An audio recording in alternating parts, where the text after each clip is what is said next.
Hello. So today I want to talk to you about texting and driving. So according to a statistic from the Texas Department of Transportation, in 2021, 1 in 4 crashes were due to distracted driving. That total to 431 deaths and 2,934 injuries that year. Now that number might not sound like a lot, but any number of deaths is too high. That was 431 mothers, fathers, sons, and daughters that never made it home to see their families ever again. During our time today, I want to make the point to you that texting and driving should be something that is strictly prohibited everywhere. So, an article from Edgar Snyder and Associates, further in detail, gives the statistics in detail that there are 660,000 people daily grabbing their phones while they are driving, leading to a national 1.6 million accidents caused by texting and driving annually. So as the statistics show, there is a direct correlation between being distracted with your phone and causing accidents.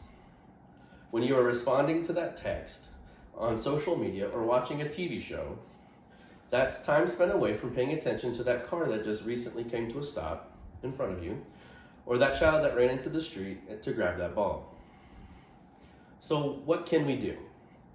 In an article by the Federal Communication Commission, they said, and I quote, "We can be clear. Make sure new drivers understand that they should not use wireless devices while driving. Before new drivers get their license, discuss how taking their eyes off the road, even for a few seconds, can cause someone injury or even death. Second, lead by example. Set rules for new drivers and for yourself regarding distracted driving. Never text while driving. If you are driving and you need to text or talk on the phone, pull over to a safe place before doing so. And finally, being engaged. Tell family and friends about the importance of driving without distractions. Take information to your kids' schools and ask if it can be shared with students and parents." End quote. It is important to take action and prevent any more accidents. The Texas Department of Transportation released this promotional video to deter texting and driving. I'm going to play that video. The night of April 9th, 2016 forever changed my life and the lives of my 11-year-old son, Jimmy, and my 23-year-old son, Sergio. That's the night we lost my wife and 12-year-old daughter in a crash caused by distracted driving. The crash occurred on U.S. Highway 377 in Denton when another driver crossed into the northbound lane and crashed head-on into my wife's vehicle. My daughter, whom we called Tita, was pronounced dead at the scene, while my wife, Emma, later died at a nearby hospital. The driver of the other car and her young daughter also died from the crash. After examining text on the other driver's phone, investigators later determined distracted driving was the cause of the crash.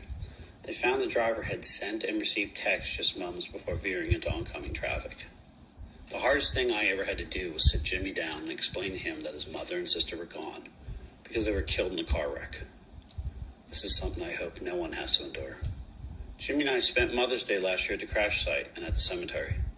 We left flowers and balloons for my daughter's 13th birthday on September 5th. We went to the crash site and released butterflies. We then went to the cemetery and released more butterflies and sang her happy birthday. One day recently, Jimmy asked my nieces and me what our superpower would be if we could have one. My son said he would want to be able to go back in time so he could warn his mother and sister and save them from the car crash that killed them.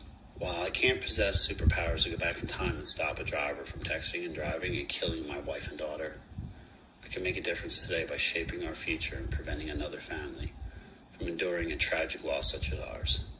Now, that is truly a great power, and one that may be worthy of a superhero. Who knows? Maybe the next life you save may be your own. I know that I would do anything to have my girls back and to take away the pain my sons feel after losing their mother and sister. I don't want anyone to experience this pain.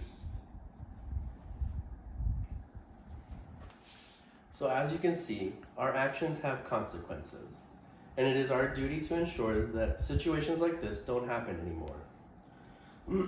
As stated before, we need to be clear in our intentions with ourselves and others. Lead by example by paving the way with our actions and showing others the better way. And be engaged by promoting and sharing these stories to prevent others from making the same fatal mistake. Thank you.